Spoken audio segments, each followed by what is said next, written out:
ప్రభుత్వంలోకి రాకముందు జగనన్న చిరు వ్యాపారస్తులను ఆదుకుంటామంటూ మీకు సరైన సౌకర్యాలు కల్పిస్తామంటూ చాలా హామీలు అయితే ఇచ్చాడు. ప్రభుత్వంలోకి వచ్చాక జగనన్న చేయుత పేరుతో కొంతమందికి ఇచ్చారు, వడ్డీ లేదన్నారు, అలా దాంట్లో వడ్డీ వేశారు. దానికి తోడు పోలీసులు చాలా సార్లు కేసులు రాసుకోవడం జరుగుతుంది. ఏమంటే మాకు పైనుంచి ఒత్తిడి, ఖచ్చితంగా కేసులు రాసుకోవాలంటారు. దాంతో మళ్ళీ కోర్టు చుట్టూ తిప్పుతారు.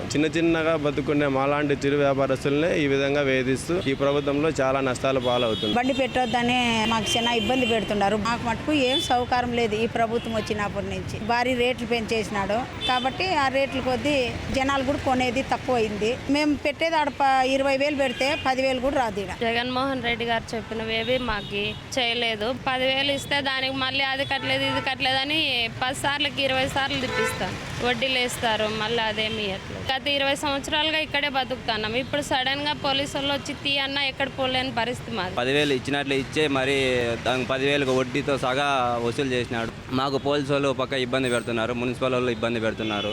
5 ఏళ్ళు అయిపోయింది కానీ ఏమి ప్రభుత్వం వల్ల మాకు ఏమి ఒదిగింది ఏమి లేదు. ఆయన ప్రభుత్వం వచ్చినప్పటి నుండి బాగా చేస్తాండం అన్నాడు. ఏం చేసినాడు చూపించమను. మాకు చేసింది ఏంది లేదు.